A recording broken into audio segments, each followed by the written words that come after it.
reattempt the hardline checks with Dragon. Okay, copy. Endeavor, it's Houston calling via hardline voice check. How do you read?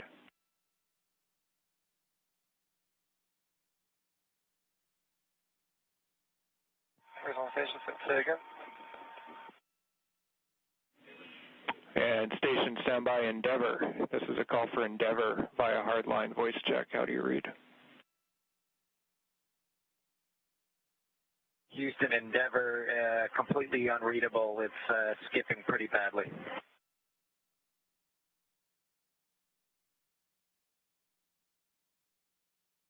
And Endeavor, it's Houston on Dragon to ground. We heard your reply loud and clear. Understand we're still broken. We're working it. Thanks for the patience.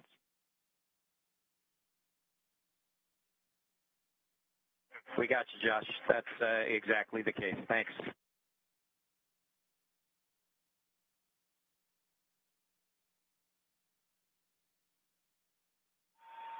Dragon FM voice check. How to read me? Counting 121, 122, 123, 124, 125.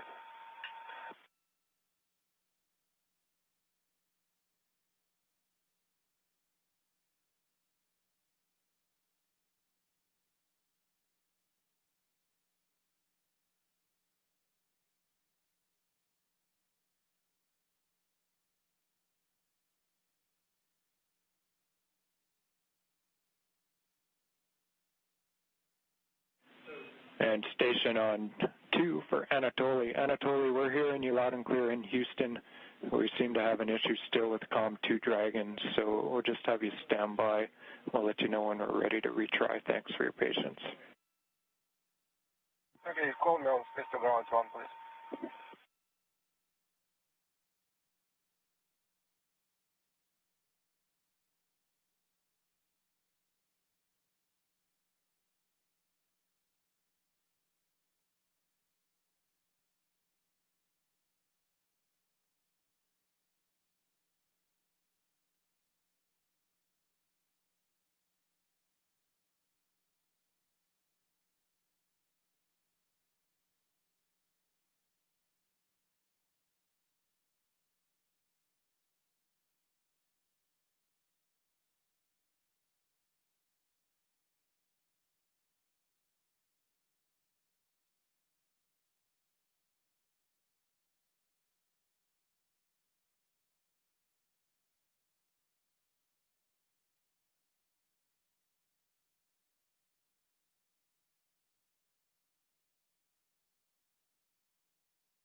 SpaceX Dragon on Dragon to ground for a timeline tag up.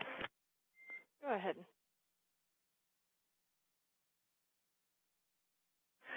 Yeah, Anna, we're managing the collection of the used water bottles and other items as well as our meal, and just looking to understand a little bit better how closely we're to hatch opening or another timeline milestone. We're kind of running to the end of the tablet here with meal 5 that started about, 25 minutes ago or so, and so just wanting to understand how much time we've got in front of us.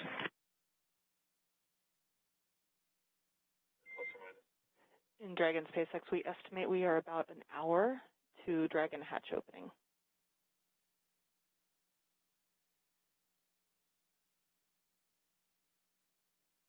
Copy that, Anna. Thanks for those words. It just helps us manage getting things done. And looks like you guys are on board. Welcome aboard, I guess, the integrated space station now, huh? Indeed. Thank you so much. We're excited to be here.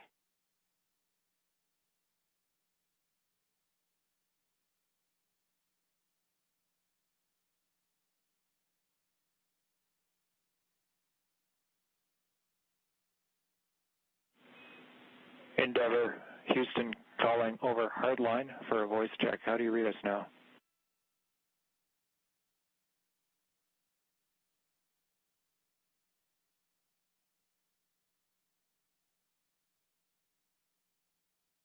Houston or station from Endeavor.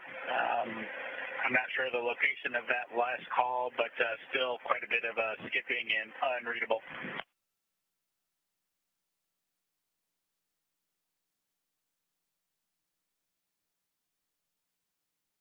And Endeavor, it's Houston, loud and clear on Dragon to ground. We heard your response, so we're in the same situation. We're hearing you, you're not hearing us. We have one more troubleshooting item that we're going to put in work now, so we'll give that a try and then maybe call it for the day. We'll let you know.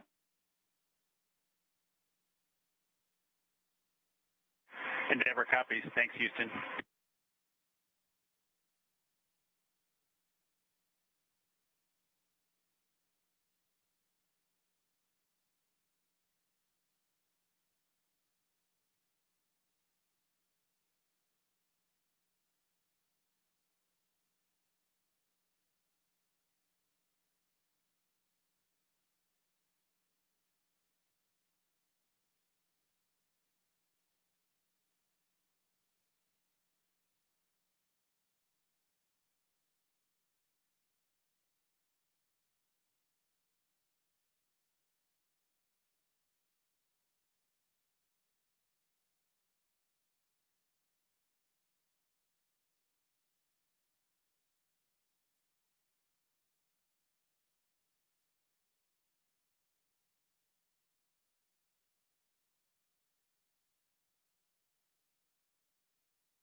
Endeavor Houston calling via hardline for a final voice check. Do you have us now?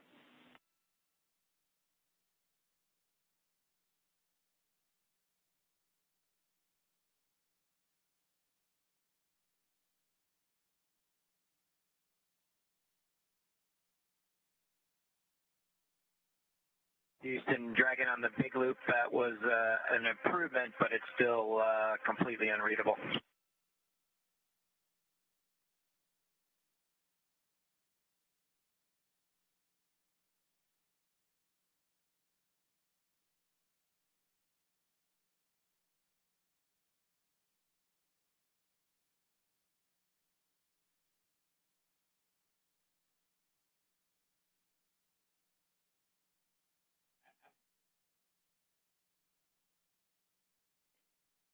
And Endeavor Houston on Dragon to ground 1, we're still hearing you 5x5. Understand it was slightly improved. Were you able to read me at all, or is it unuseful? Yeah, it was a slight improvement, but it's still unintelligible, almost every word. There was maybe one word that you could have sort of figured out, but that was about it. Okay, thank you for the feedback. First time, obviously, and we think we're running into some interference issues, but we'll continue to take a look. We copy, thanks.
This is Mission Control Houston. If you're tuning in to our coverage, you're getting a live look at the International Space Station Flight Control Room. You're hearing a lot of communications from the International Space Station, both from the space station side over space to ground. NASA astronaut Chris Cassidy, International Space Station Commander, setting up for the hatch opening. You can see a series of cameras scattered around, ready to capture the best views of Bob and Doug coming through that hatch. We did get confirmation just shortly that we did have good pressurization of the vestibule. It'll be about 10 minutes to perform a series of leak checks. Again, that pressure needs to stabilize. The thermal conditions make it swing just a little bit, so just waiting for that to stabilize before those leak checks are finalized. That underway within the next 10 minutes. We do have communications settled in the hardline connection between International Space Station and Dragon. You can see from the inside of Dragon now, the crew doffed or took off their suits, just getting a few things packed up before they eventually open up the hatch after that pressurization is equalized between Space Station and Dragon.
Endeavor, it's Houston calling for a voice jack over the big loop. We've retransitioned back to RF, so back to RF. How do you hear us?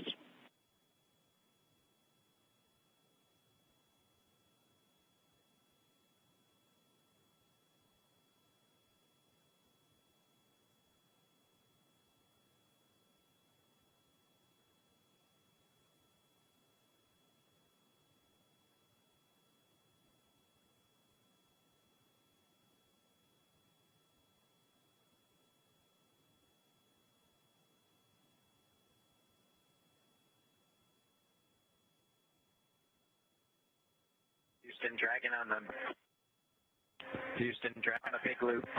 Was that comm check for us? Yeah, affirmative, Endeavor. It's Houston. We transitioned back to RF because we still had the interference over hardline. So we're back on RF now and just want to make sure we had you.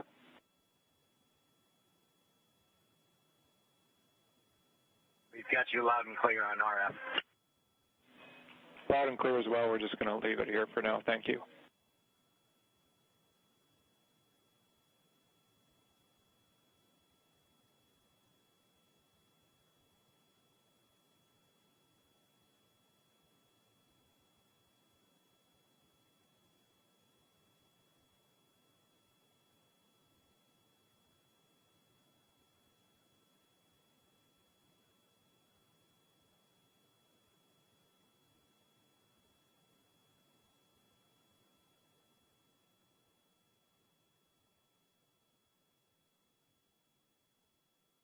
Here's a live look from inside the Crew Dragon. You're seeing Bob Bankin and Doug Hurley just preparing the inside of Dragon. They have doffed or taken off their suits. The pressurization between Space Station and Dragon is complete. They just need to perform some leak checks, make sure that pressure is stable before they actually open the hatch. Teams working together on the ground, International Space Station Flight Control Room and the Flight Control Room in Hawthorne to get that big loop communication configured so everyone can hear each other through this process, figured out a workaround using RF connection.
This is Mission Control, Houston. If you're just joining us, you're getting a look inside the crew Dragon.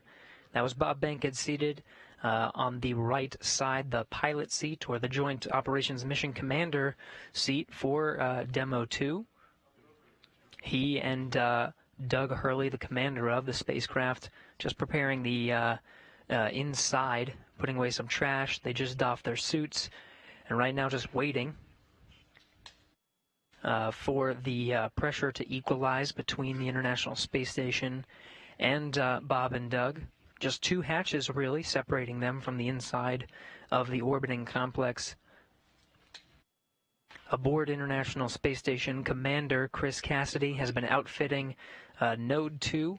It's the first node. Once you cross over some of the hatchways, there it is. You can see some of the cameras positioned around to capture the crew coming in to the International Space Station. Much of that work completed at this point.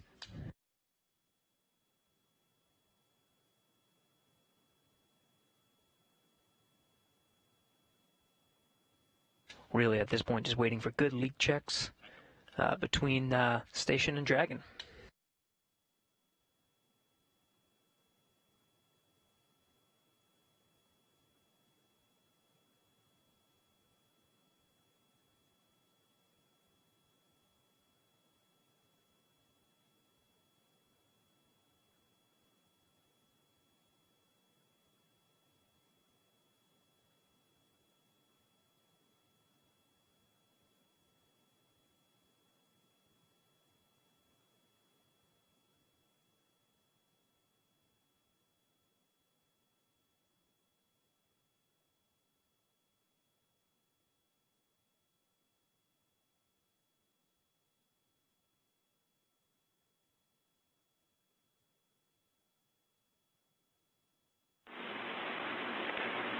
Station Huntsville, Spacecraft 3 for Chris on the ISS experience.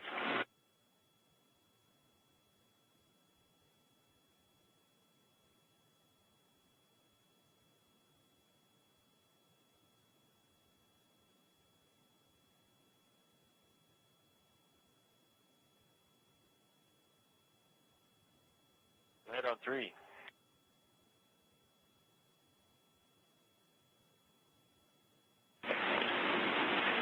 Hey Chris, we're not seeing good connection between the SSC-25 and the camera.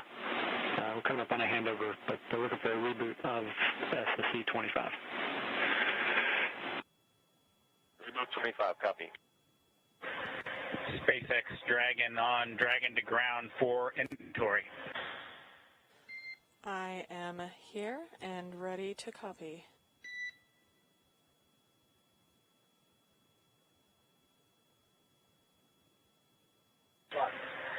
Okay, Anna, we'll start with location 9 from bag 203. Remove 3 water bottles. Copy. 3 bottles removed from bag 203. Good read back. From location 10, we removed bottles from each of bag 207, 208, so 6 water bottles in total. And Dragon SpaceX, you were pretty broken on that call, but I think I copied 3 bottles from each bag 207 and 208. Is that correct?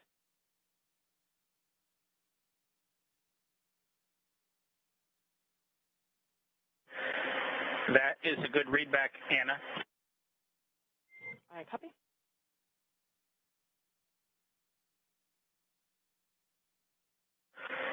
Okay. For location 11, 1 dinner from bag 317, 1 breakfast from bag 315, and 1 lunch from bag 316. There are several... I copy 1 dinner from 317, 1 breakfast from 315, and 1 lunch from 316. Folks are interested, but they're all, everything that was taken has been sent down. That's a good read back. And location 12, one dinner from bag 321, one breakfast from bag 319, and one lunch from bag 320. I copy one dinner from 321, one breakfast from 319, one lunch from 310. And am I correct to conclude all of this includes your consumption from the lunch that you just completed?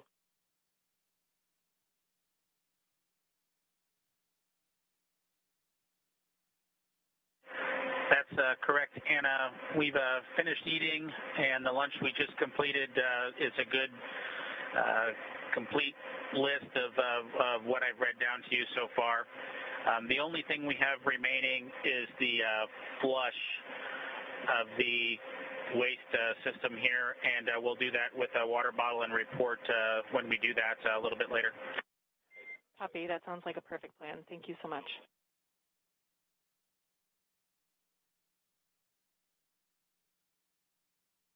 Okay, with that, that's the extent of our inventory. All else is per the packing plan. Copy. All else from per the packing plan.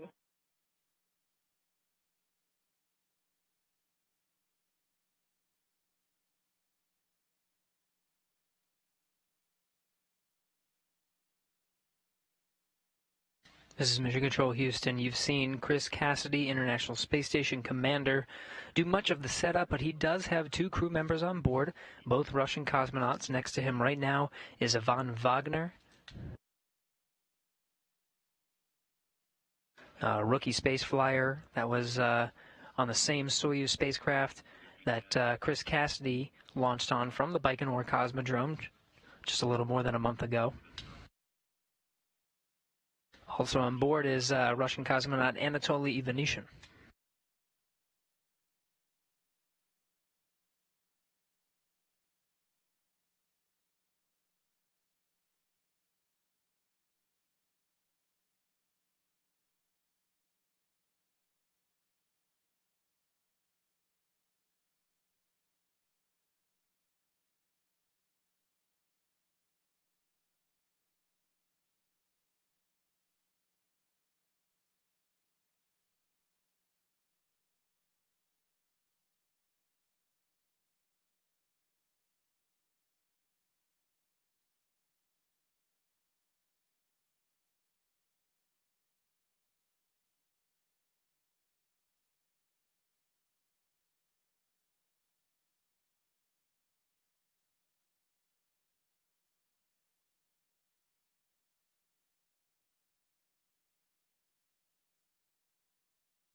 This is Mission Control Houston. We are coming up on almost 2 hours since the crew Dragon made contact and was captured by at the International Space Station's forward international docking adapter.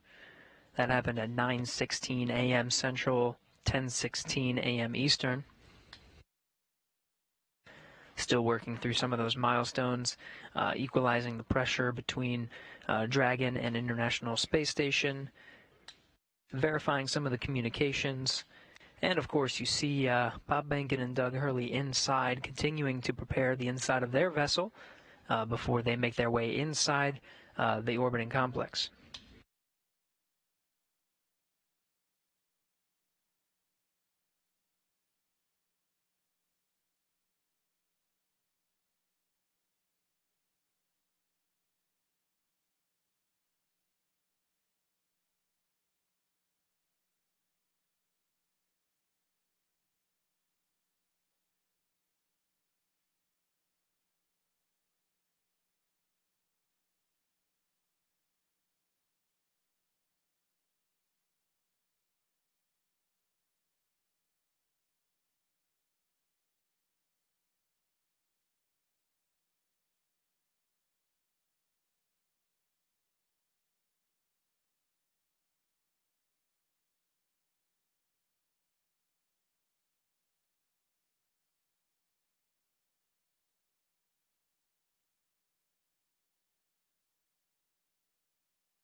SpaceX Dragon on Dragon to ground. Do you mind taking the cameras down for just a few minutes here? We will put that in work and let you know when it's done.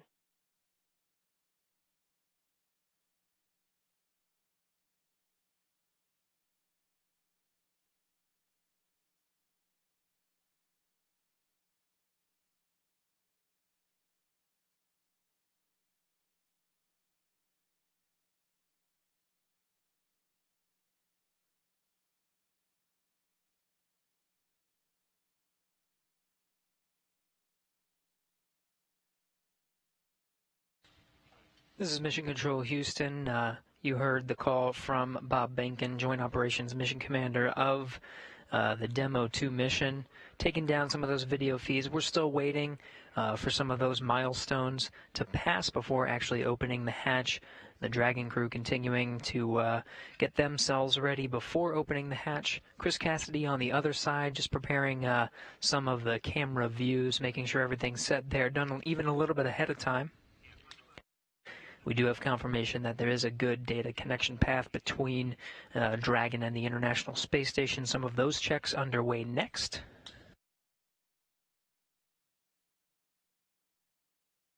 Coming up on 2 hours since docking at 9:16 a.m. Central, 10:16 a.m. Eastern.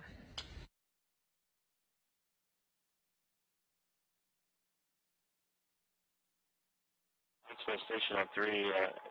The SSC's been rebooted. Any success? Hey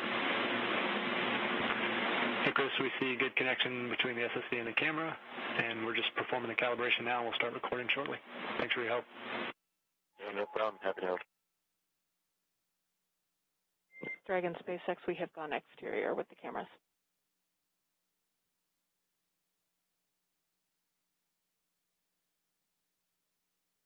Dragon copy, thanks.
This is Mission Control Houston. Again, you're getting a look at the inside of the International Space Station. That's NASA astronaut Chris Cassidy, commander of Expedition 63. Continuing to get some of those cameras configured for hatch opening. Many milestones already passed after docking at 9:16 a.m. Central, almost 2 hours ago at this point.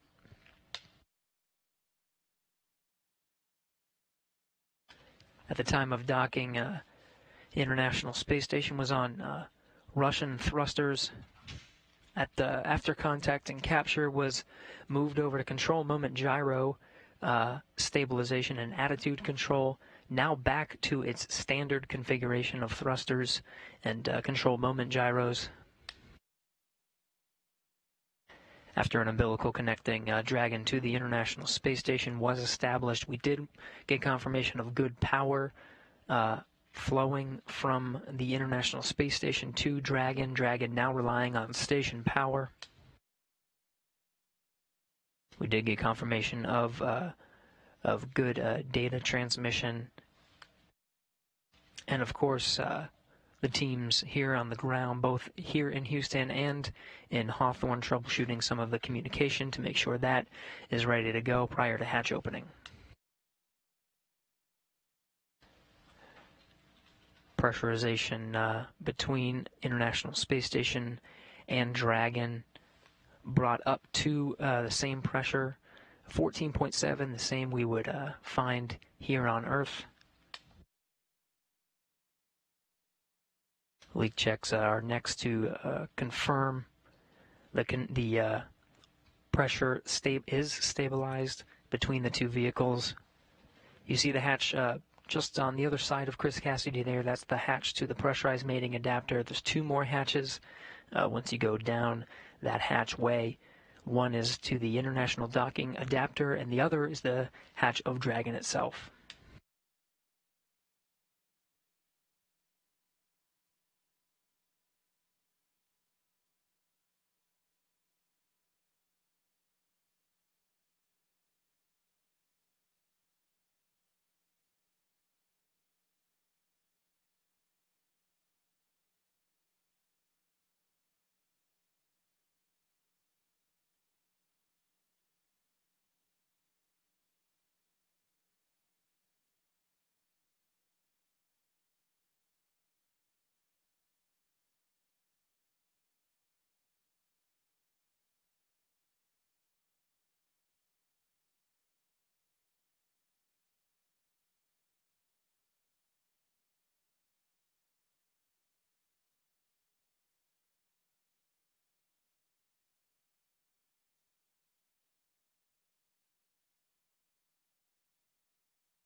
SpaceX Dragon with a couple of questions.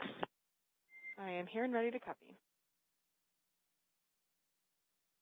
Hey, Anna. We show about an hour and 11 minutes since we started drying the suits, just to let you know that. And then the other thing is we can put 4.400 section 2 in work if you think we have some time before we get the hatch open. We copy. You are go to stop drying your suits and turn off that suit fan at this time. Let me get you words on that waste system flush. Okay. We'll shut the suit fan off now.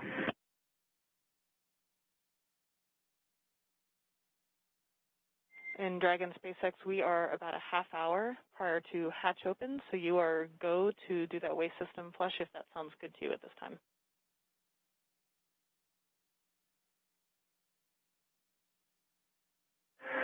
Okay, we may give it a few minutes. If it's going to be 30 minutes until hatch opening, we may want to use it just one more time. So yeah, we may hold off for another 10 minutes or so, but let us know if anything changes. Otherwise, we'll do it then. Totally reasonable. Sounds like a good plan. Thanks. And Dragon, Houston on Dragon 2 ground. We're still working comm issues. We're going to take down the big loop now.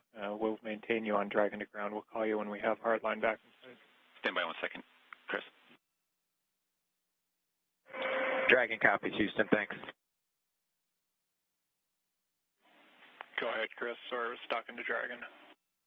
Yeah, no problem. Hey, I'm just looking ahead at the PAO event, and I know it says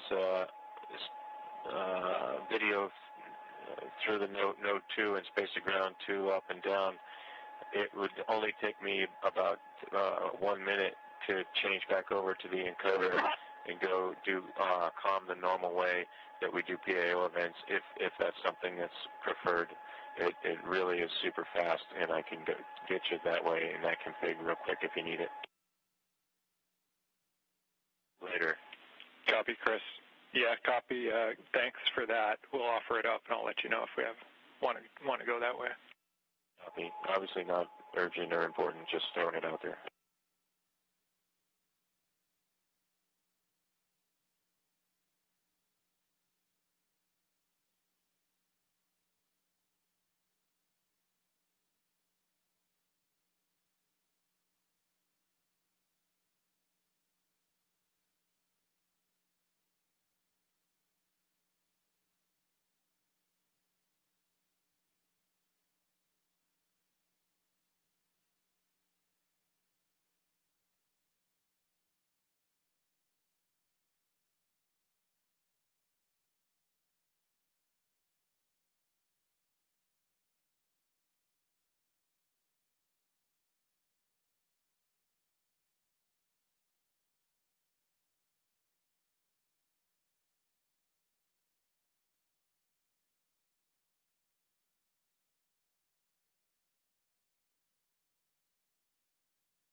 Station Houston on 3 for Chris, comm config. Go ahead. We just wanted to clarify from your last comments. We show it as being in the standard config, whereby you're going to be coming down over the camcorder HD mic, and we'll be going up over space to ground 2, and that's what we're intending. Did you maybe just? We might have missed your intent in your previous remarks. Is that what you had in mind? No, I had, like we do all other PAO events, we talk, we hold the handheld microphone that is going through the clip-on mic transmitter to the clip-on, through the camera, and then the audio comes down through the encoder. That's how we typically do PAO events. So I could go back to that config if you need, super fast, or if you want to do it this way where we're talking on space to ground 2, that's fine too. I don't care. Just throwing it out there because it's different than we normally do PAO events.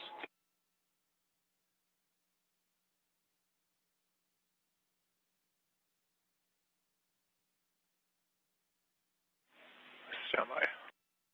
And just to be clear, well, the configure now is the Node 2 camera is not connected to the encoder, as you probably know. So all I would do is just plug the cable back into the encoder and switch back over to the nominal Node 2 camcorder.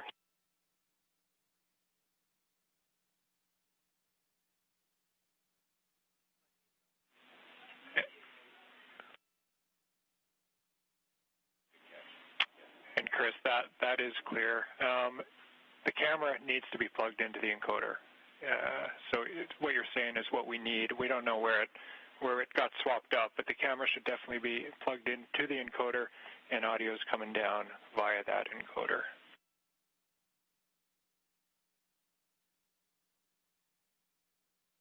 Okay, so yeah, we'll just use it on the. I guess what I was thinking is going back to one without a battery and not be dependent on the battery, and going back over to the nominal cable, which includes power. I just get a little leery about relying on these batteries. Copy. We have Photo TV online, so we're talking to them on the phone right now. Stand by one.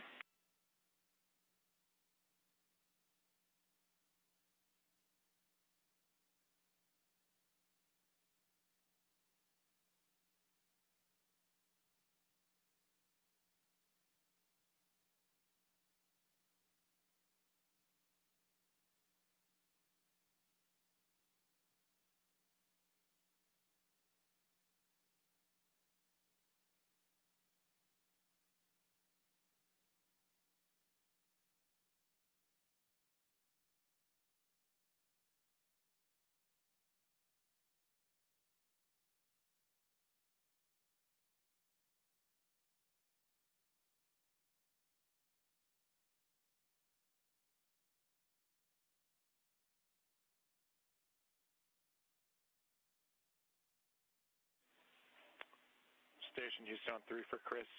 Microphone and the free float camera both connected to the encoder. Does that clear it up?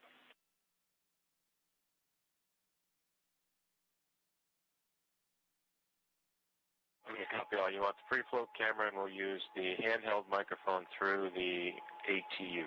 Copy all. No problem. I think I'm not communicating. No pun intended. But I think we're in a good config now, and I won't swap over to the nominal Node 2 camera.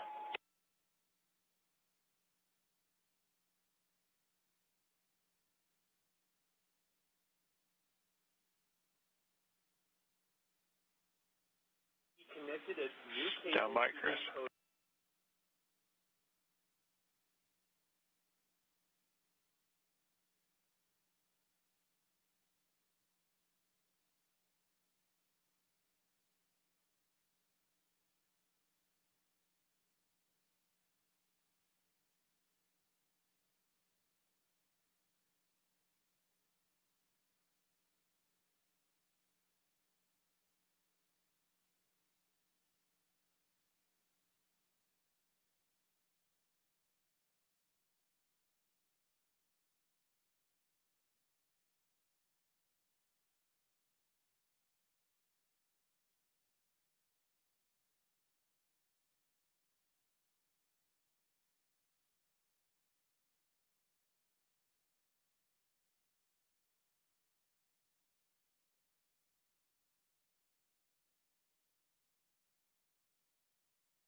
Station Houston 3, Chris. If you're still there, we think we still have it backwards.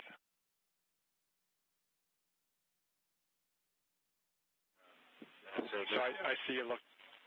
Yeah, I see in the video now. So we still have PAO on the line. Sorry for the confusion, but I think this much is clear. This morning we moved cameras, we swapped the cameras that were connected to the encoder. What we want now, we're getting video from the free float camera through the encoder, so that's good. We're seeing it right now. What we need, just relaying here, is your lapel mic. That has to go through that new free float camera, so that your mic connects to the free float camera, and then that audio comes down through the encoder. Does that make sense? That's the config it's in right now, and that's all perfect. The only benefit, I guess, I didn't initially make it clear, is if I switch back to the normal cable and the normal camera, we're not dependent on a battery power on the camera. I just am worried that throughout this whole event, we're gonna that all of a sudden the battery's gonna go out. I go back to the normal. SpaceX Dragon on Dragon to ground. Report complete with 4.012. The benefit to this free flow camera Copy is complete I can with take 4.012. and take it all the way into the Dragon, which I don't think we could do with the other cable. So what my thought was, after we do all of the ingress stuff and we switch gears to the PAO ceremony when we're standing right in front of the hatch, we could have actual power to the camera. But it's really no big deal. What I'll do is I have got a couple batteries on standby, and I'll just make sure there's a fresh battery right before we start that PAO event. Okay, Chris, sorry it took so long, but I'm 100% with you, and copy 100% on the battery concern. The word we're getting here is we would like to run it in the config that it's in right now. We copy all on the battery config. Great idea to have a few spares nearby, but we think it's going to last throughout the whole event. Okay, copy all.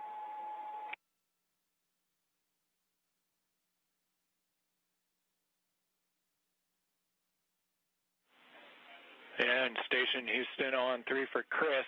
With that out of the way, you have a go when able for your 1615 activity. 1615, that's your go for steps 3 and 4 in 2.102 Crew Dragon ISS arrival. Okay, 1615 activity, inward.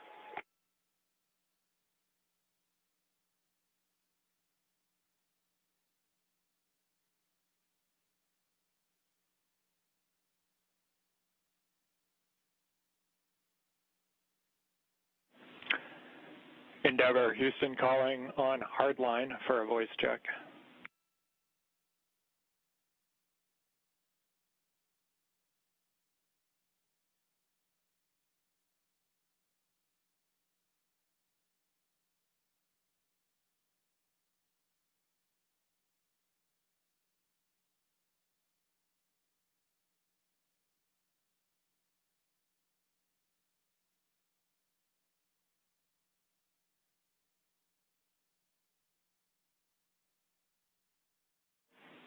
Endeavor, Houston calling via hardline for a voice check.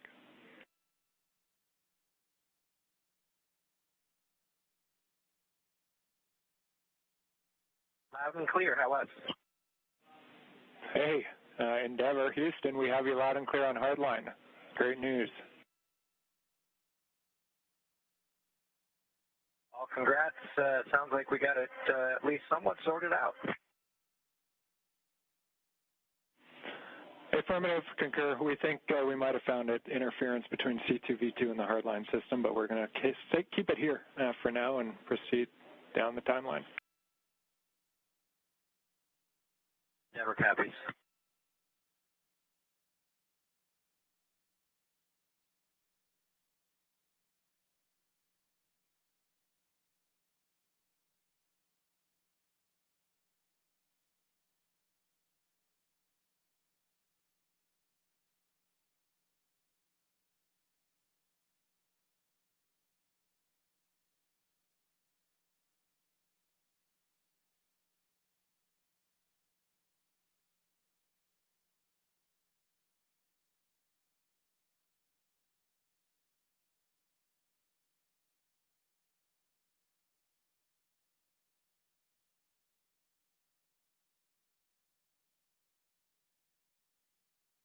Houston on 3, hey, can you back me up on the PDT?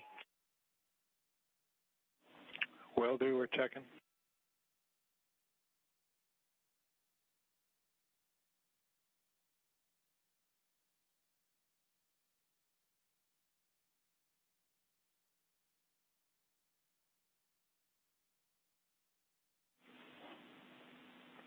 Station Houston on 2. Chris, TPT is good. You're going to continue. Copy, thanks.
This is Mission Control Houston. You're looking at the inside of the International Space Station.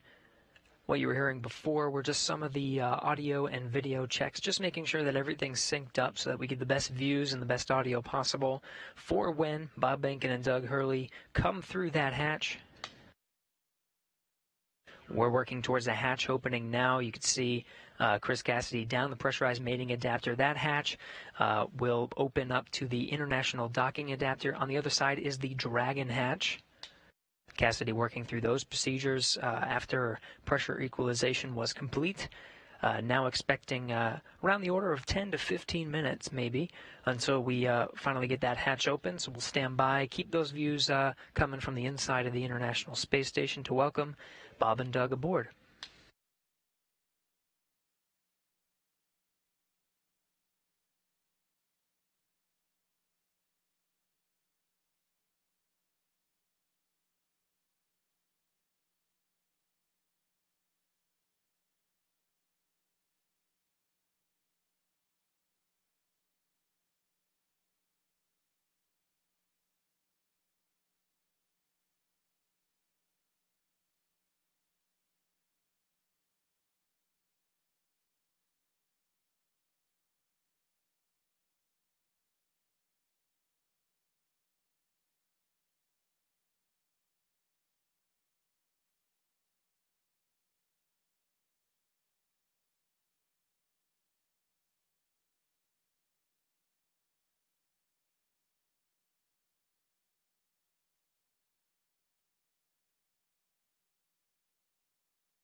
This is Mission Control Houston. You're looking at the live view of the inside of the International Space Station Flight Control Room.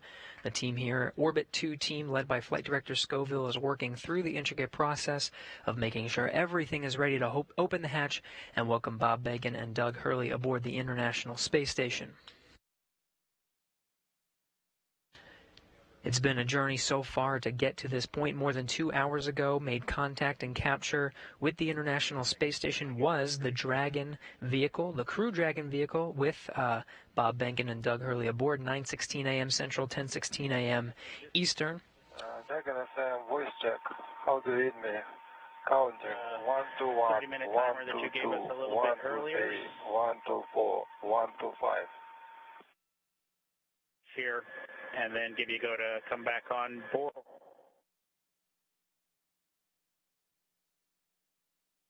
In Dragon SpaceX, you were pretty broken in that previous call. Here's some stations with the ground too. I don't hear Dragon. I think you're being summoned by the Russian crew.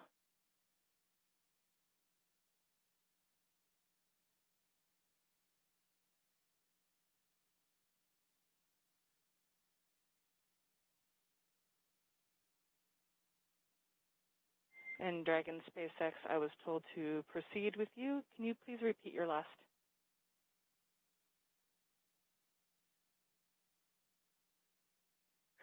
Yeah, Anna, just wanted to double check with you to make sure you had copied our last and that we were still good on that estimated timer that you gave us for 30 minutes. It looks like we've got about 10 minutes left.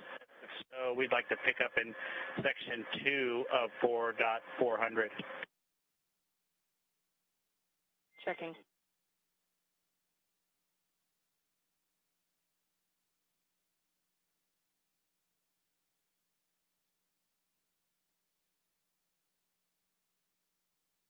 This is Mission Control Houston. Chris Cassidy opens the hatch to the International Docking Adapter, 11:37 a.m. Central Time.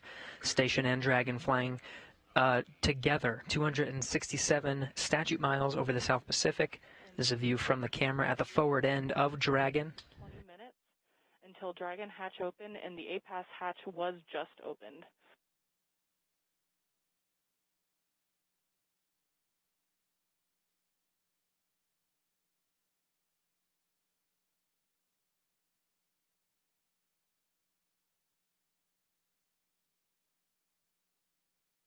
Again, 11:37 a.m. Central. The hatch to the International Docking Adapter was open. You see Chris Cassidy there poking his head in. That's the camera at the forward end of the Dragon. Now only one hatch separating Bob Behnken, Doug Hurley from Chris Cassidy, who you're seeing here from those Dragon views. Expected time to open that hatch is about 20 minutes from now.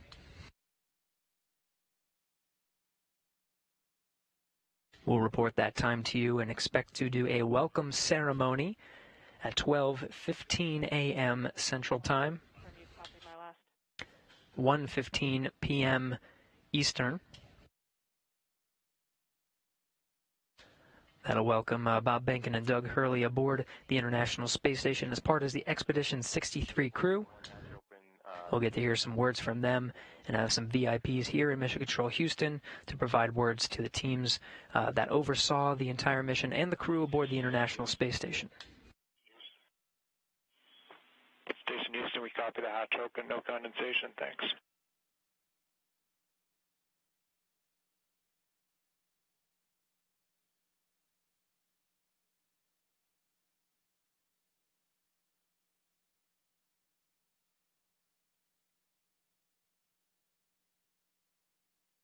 Dragon SpaceX on Dragon to ground, comm check.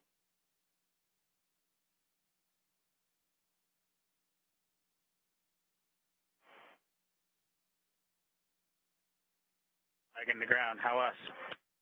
A little choppy, how me?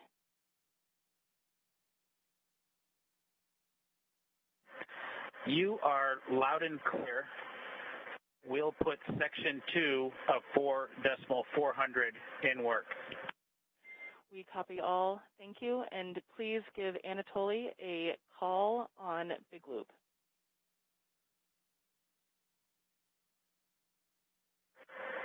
Okay, we'll call Anatoly on the Big Loop, and I'd also like to report 2 bottles of water consumed from location 9, bag 204.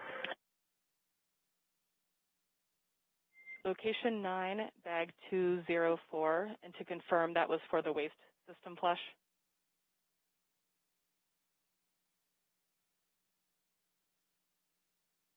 1 for the waste system.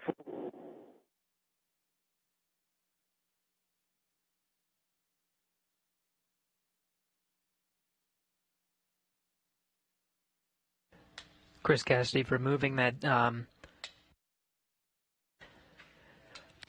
target from the APAS hatch docking interface. Dragon, com check on the big loop for Anatoly from Endeavour.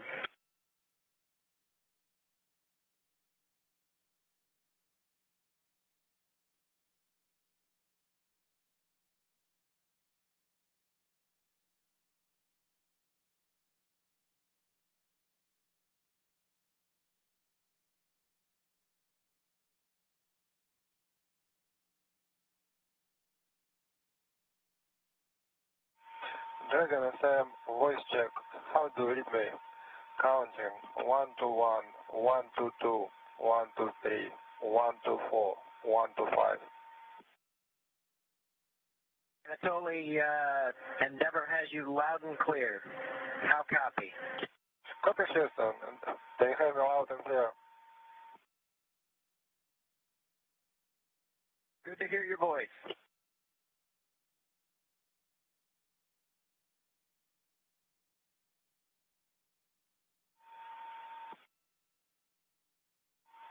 Dragon FM, how to read me? Loud and clear. Okay. See you soon. Turning over to Houston.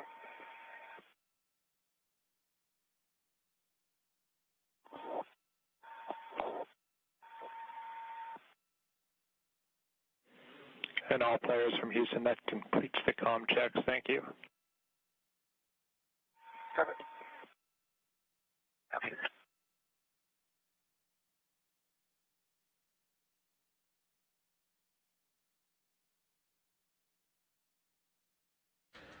This is Mission Control Houston. Those comm checks within the International Space Station between the Dragon crew, Chris Cassidy, and on the other side of the International Space Station, the Russian segment, Russian cosmonaut Anatoly Ivanishin, completing those voice checks. You can see Cassidy continuing to outfit the hatch, just clearing the space and providing some padding and removing that docking target from the APAS hatch. Thanks, Dragon. Go ahead and Dragon to ground. So I copy that the waste system flush is in work and 2 more bags were consumed from location 9, bag 204, and that includes the water used for the waste system flush. Is that all correct?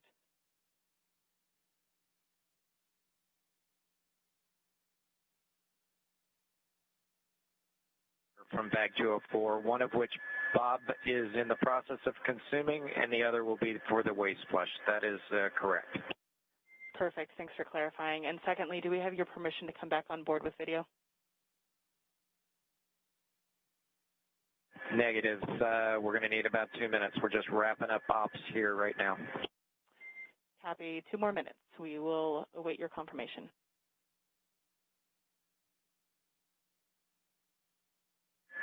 Thank you.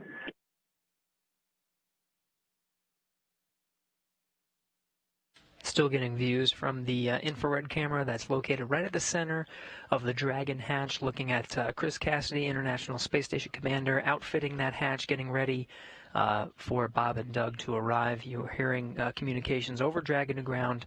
That was Bob Behnken and Doug Hurley on the other side of that hatch, inside the crew Dragon vehicle, finishing up their operations on the inside for that hatch opening, expected in about 10 to 15 minutes.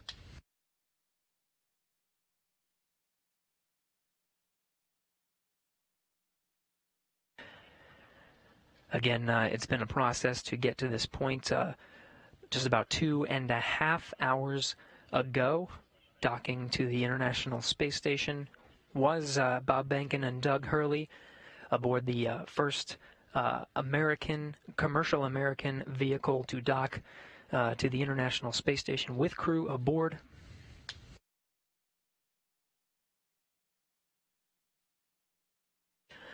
Again, we're expecting about 10 to 15 minutes to open up that hatch. One more hatch separating Bob Behnken and Doug Hurley from the inside of the International Space Station, still looking at Cassidy doing some of the prep work for that hatch. We'll get some great views that Cassidy set up over the past few hours to capture this historic moment today. Be sure to stay tuned in at 12:15 p.m. Central Time, 1:15 p.m. Eastern. We'll start a welcome ceremony officially welcoming Bob Behnken and Doug Hurley aboard the International Space Station to join the Expedition 63 crew.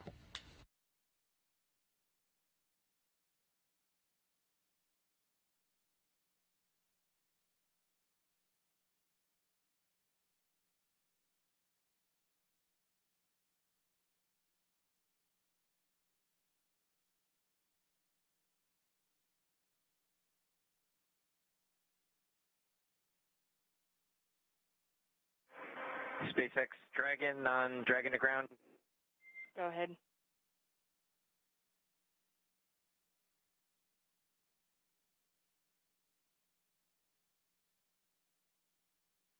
Anna, you're clear to come on board. Copy. Clear to come on board, and thanks for your patience with the comm. We are in an orientation that's creating some blockage to receive your comm on Dragon to ground. Yeah, we figured that was it. No problem. That's part of the deal. Chris Cassidy giving a wave, eagerly awaiting Bob and Doug to come aboard. Just behind him, you see Anatoly Ivanishin and Ivan Wagner, Russian cosmonauts of Expedition 63, standing by. We'll be able to come aboard Dragon here in a sec, get some views from the crew Dragon. We're in a short handover of those communications from the International Space Station. Video and audio should be regaining them momentarily.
Anatoly Ivanishin in the foreground there. Chris Cassidy continuing the prep work for opening up the hatch there.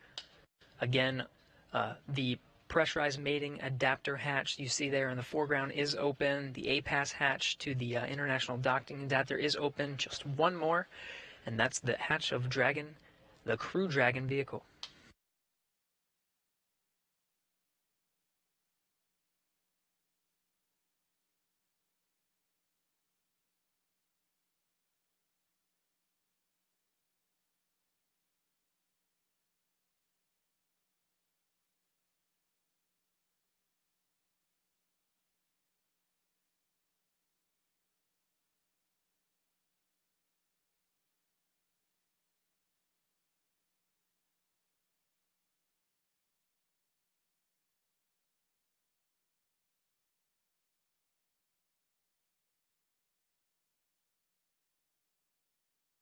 Houston Station, space to ground 2. Station is ready for Dragon hatch equalization. Station Houston copies. Dragon call ready when you're able.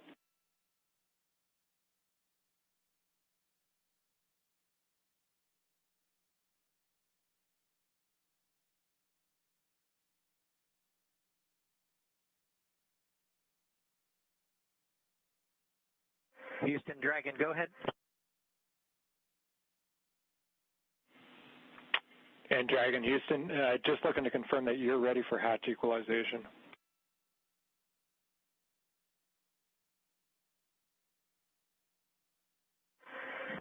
We are ready as long as SpaceX is ready.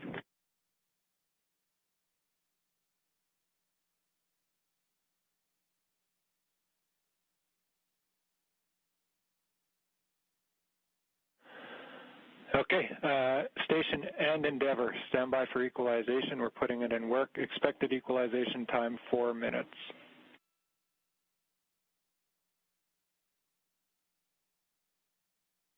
Station copies. Endeavour copies.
This is Mission Control Houston. We're continuing to equalize the pressure of that last hatch. Behind that hatch is Bob Behnken and Doug Hurley aboard the Crew Dragon spacecraft. We are moments away from opening the hatch and welcoming them aboard the International Space Station.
This is Mission Control Houston. If you're just tuning in, we are standing by for confirmation of the hatch opening between the International Space Station and the Crew Dragon.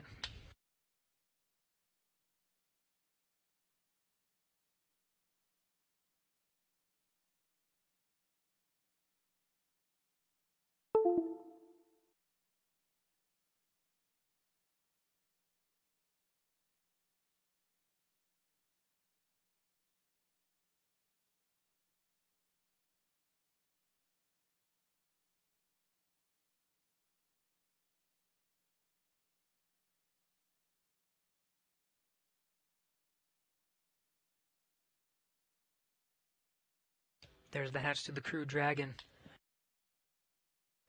Seeing Doug Hurley through the glass on the other side.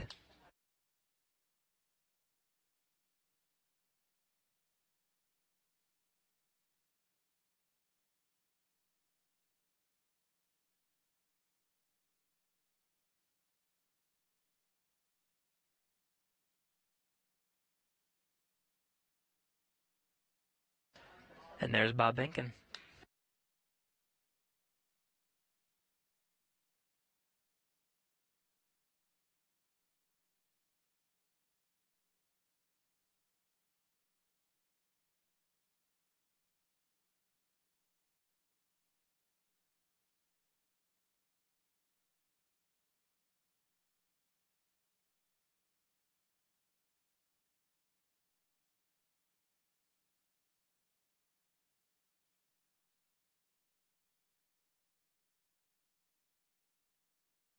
Still equalizing that pressure between Crew Dragon and International Space Station, just moments away.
Dragon SpaceX on Big Loop. You are go for hatch opening per the decal, followed by the remaining actions in your procedure 4.400.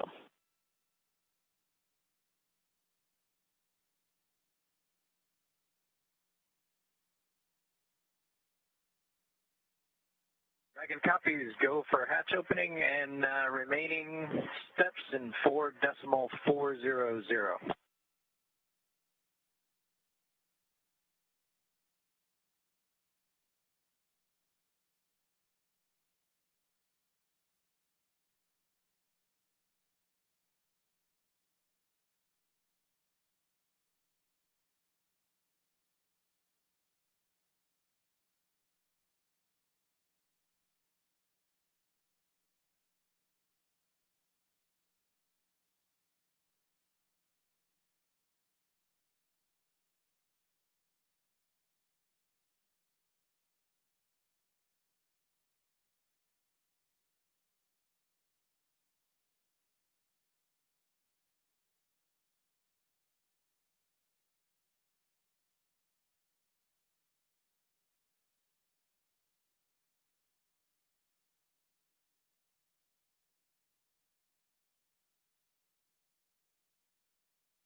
And with that, the hatch is open 12:02 p.m. Central Time, 1:02 p.m. Eastern.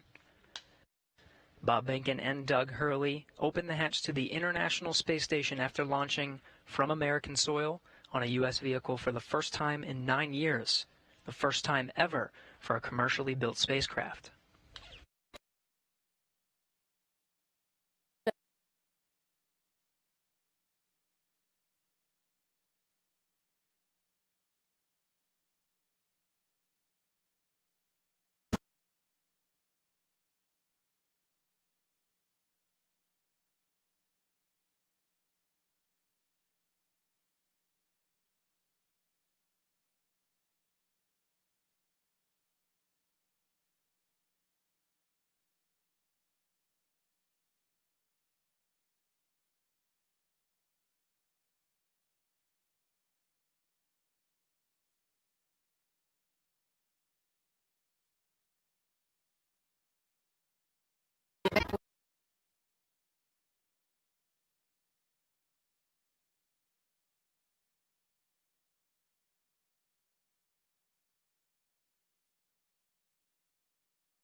If you're just tuning in, the hatches are open between Dragon and the International Space Station.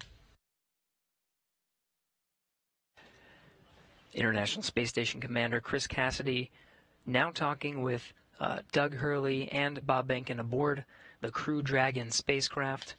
That hatch open at 12:02 p.m. Central, 1:02 p.m. Eastern.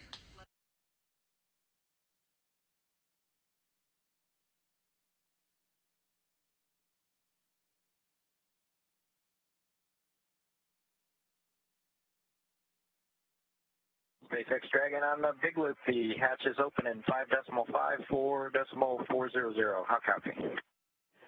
I copy. Hatch is open. Great to hear. Thanks.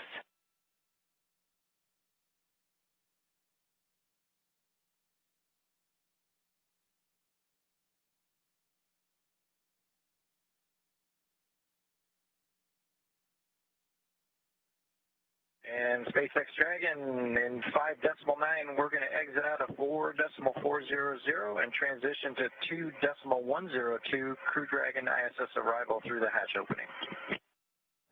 I copy. With that, I understand you are complete with 4.400 and will follow along with you as you transition to the ISS procedure.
This is Mission Control Houston. The crew of Demo 2 just performing a few closeout duties. The hatches are open. They were open 12:02 p.m. Central Time. We're moments away from the Dragon crew aboard Demo 2 to enter the International Space Station.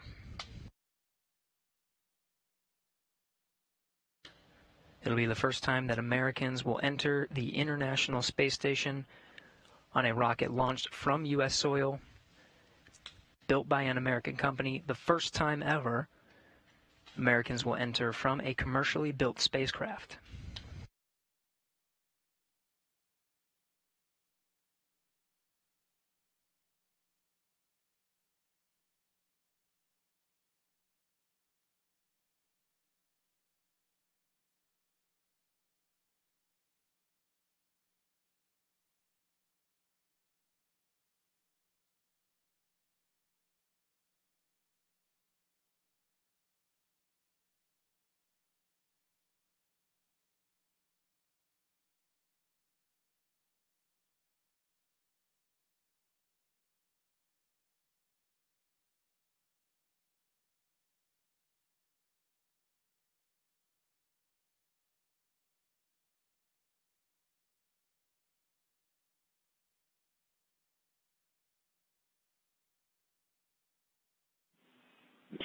Station Houston on Space Ground 2 for Chris. When you're able, we're just looking for a quick voice check on the mic.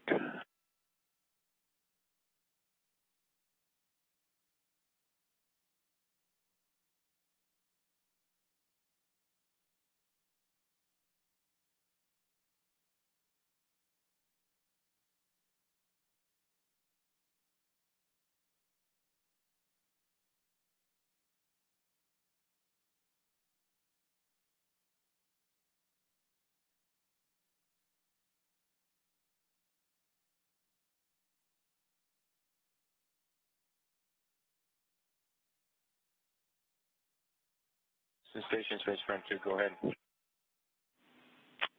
Chris, we were hoping we could voice check the mic just before starting the PAO event.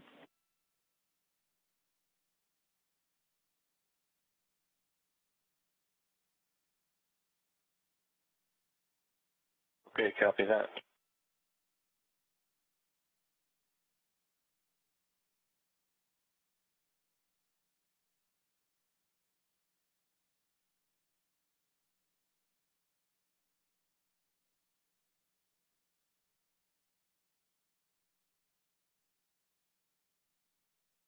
Houston Dragon on the big loop in step 6.1 of 2.102. IMB duct installation is complete. Go for IMB fan activation. Houston copies, go for IMB fan activation, that's in work.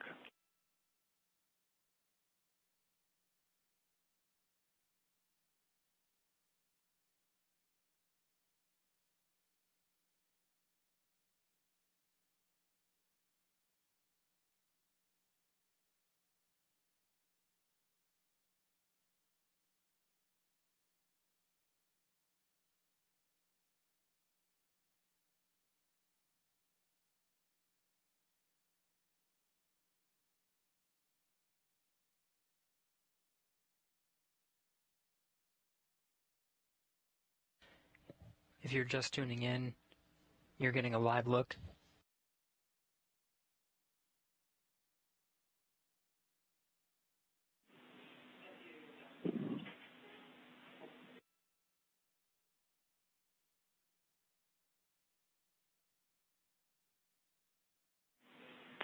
Station Houston on two things. Chris, we did hear you over the PAO side of things. That was a good voice check. We might ask you for one more.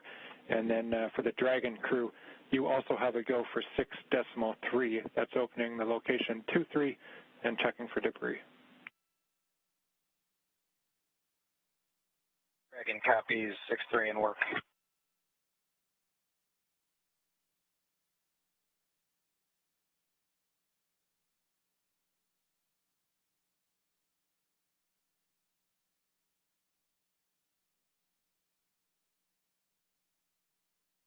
If you're just tuning in, you're getting a live look.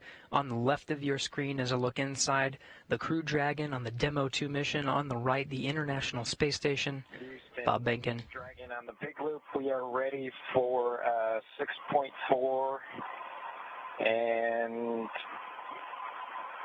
section 4 of the LIO instructions.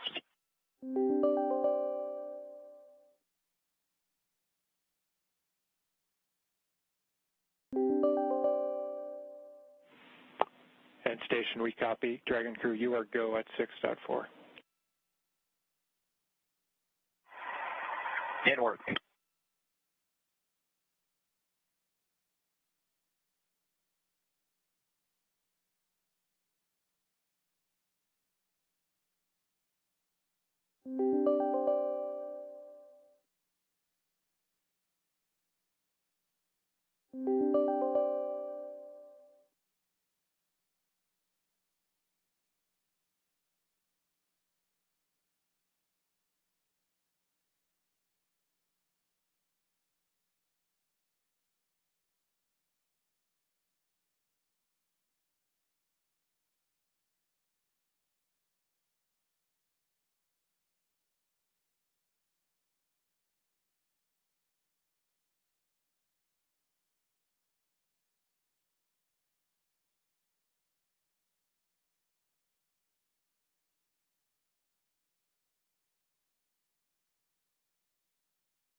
This is Mission Control Houston.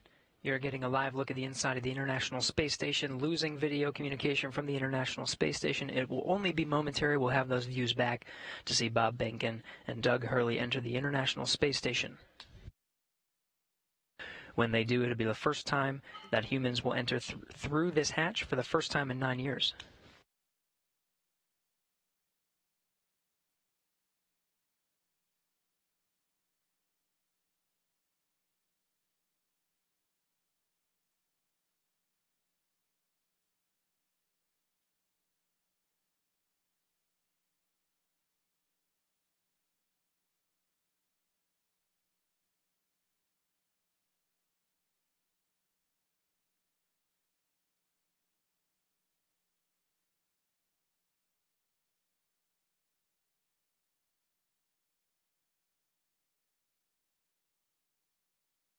Dragon, so we had to load the procedure from my iPad and hand it in to them, so that just took a little longer.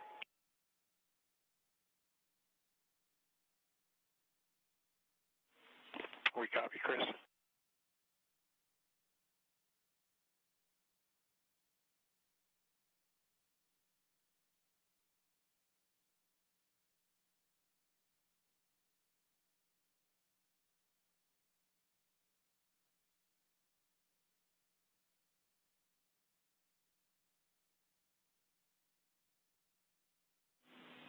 Station Houston on 2 for Chris. When convenient, PO requests an additional voice check through the mic.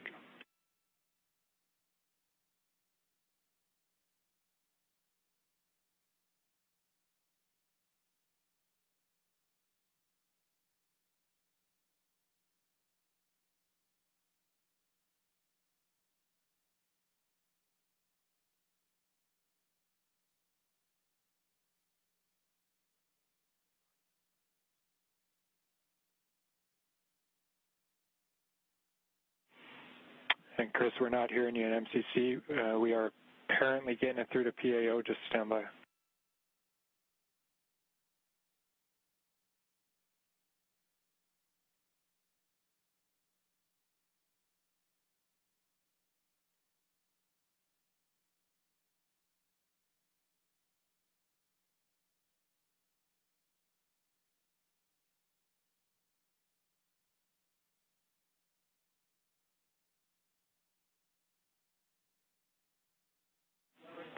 Chris, PAO is working comm reconfig. I'll call you if we're ready for another check.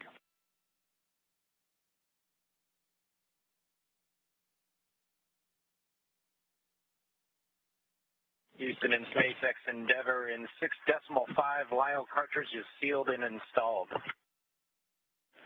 SpaceX copies.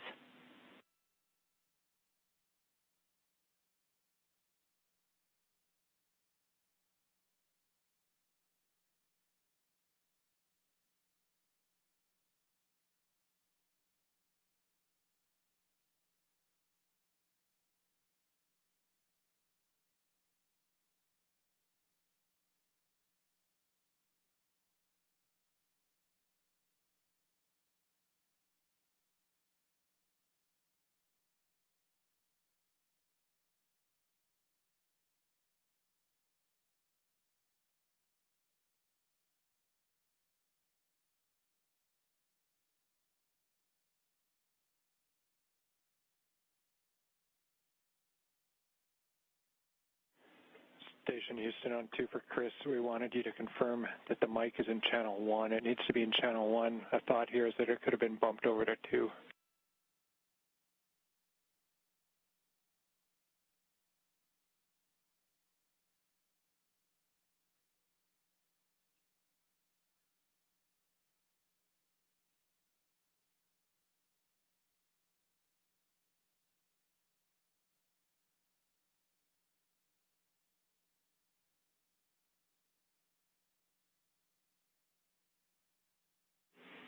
And Chris, we see you trying. We're still not hearing you in MCC. We're working on it.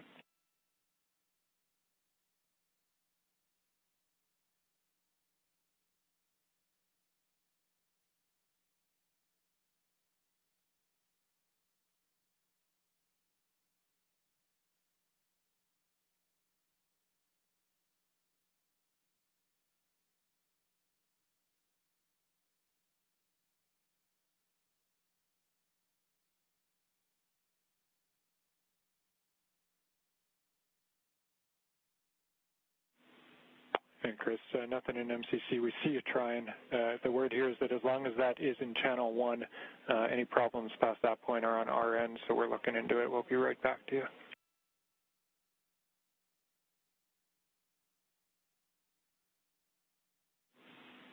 Station Houston, we're ready for another voice check through the mic.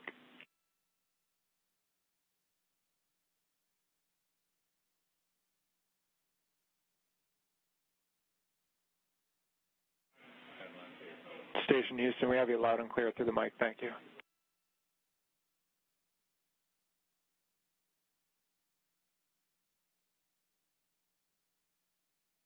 SpaceX Dragon on the big loop in 7.1.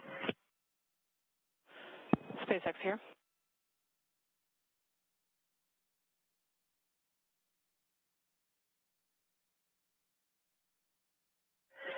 Okay, Anna, in 7.1, it appears that the ABV inner Bravo is open, as well as the PPRV ISO valve.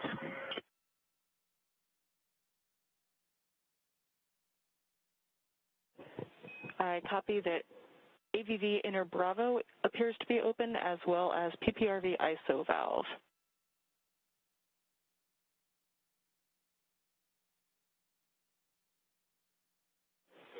Go ahead and cycle them to close if you're good with that call. Yes, we are good with that call and appreciate the status. Thank you.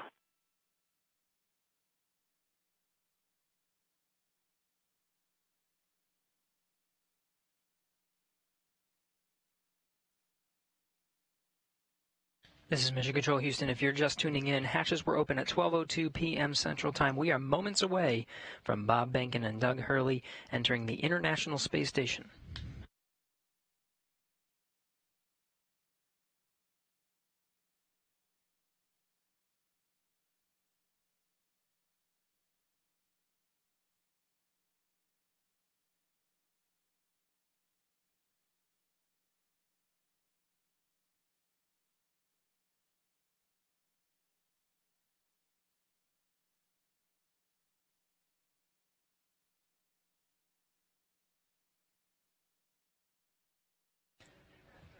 Again, this is Mission Control Houston, moments away from Bob and Doug entering the International Space Station.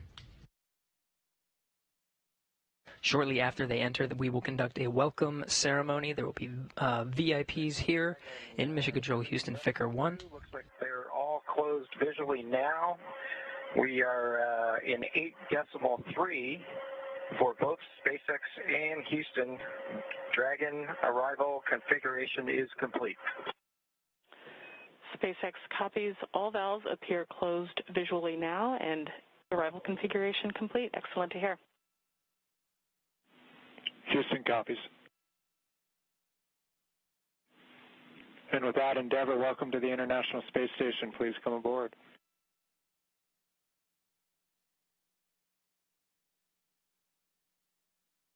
Endeavour copies with pleasure. We'll be there in a second.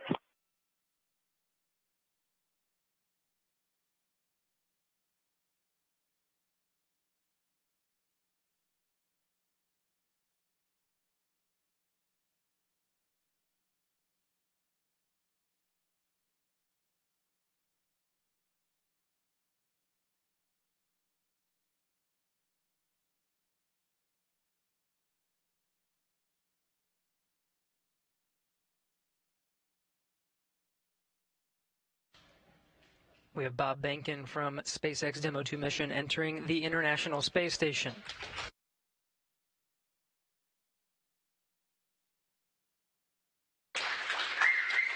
Followed by Doug Hurley.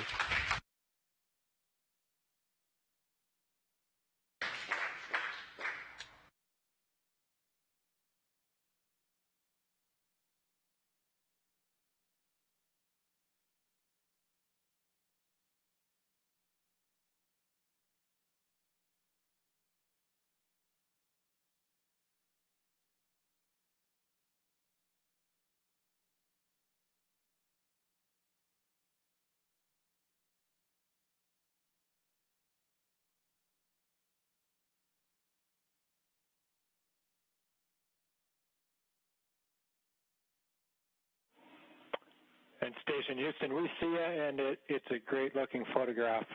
So thanks for that. Stand by one. We'll call you when we're ready for the event in the next few seconds. Got a whole bunch of very happy and grateful people making their way into MCC right now.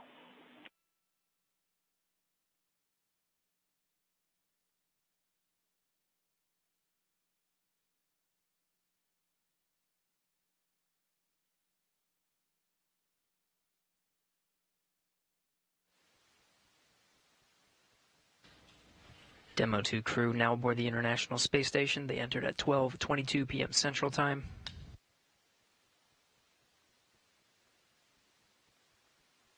The station at the time was 262 statute miles over Turkmenistan.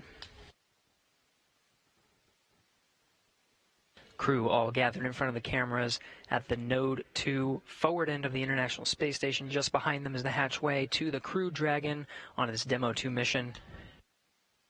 We're standing by for a welcome ceremony. We'll have VIPs here in Mission Control Houston ready to greet the crew.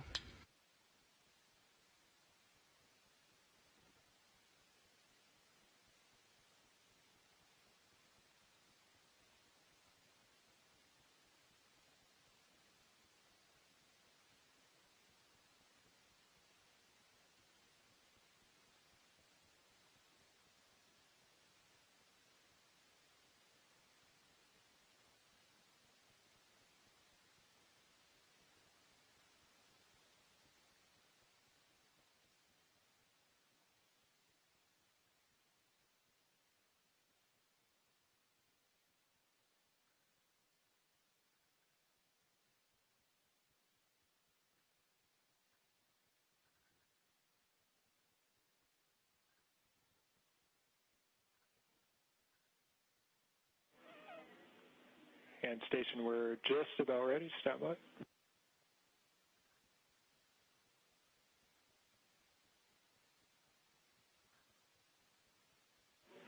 All right, station, it's Houston on Space Ground 2. Confirm that you are ready for the event. Houston, this station, we are ready for the event. Copy that. And sir, Administrator Bridenstine, welcome to MCC. Please call station for a voice check. Station, this is the NASA Administrator. Can you hear me? We hear you loud and clear, sir. Welcome to the space station. Thank you, Chris. It's good to see you. And welcome to Bob and Doug. I will tell you, the whole world saw this mission, and we are so, so proud of everything you have done for our country and, in fact, to inspire the world.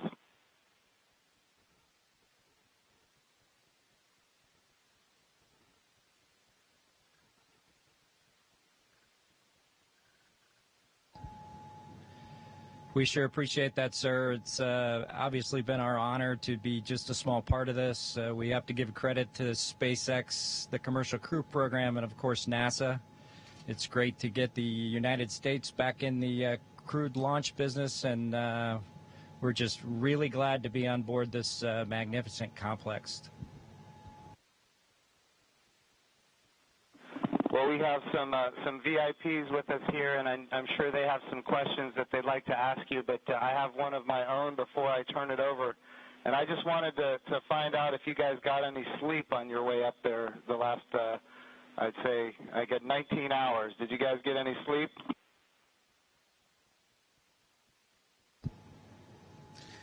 Yeah, I think a lot of folks in Hawthorne were asking the same question, sir, but we did get probably a good 7 hours or so opportunity for sleep, and I did succeed at sleep, and Doug did as well. So the first night is always a little bit of a challenge, but the Dragon was a slick vehicle, and we had good airflow, and so we had an excellent evening, and just excited to be back in low Earth orbit again.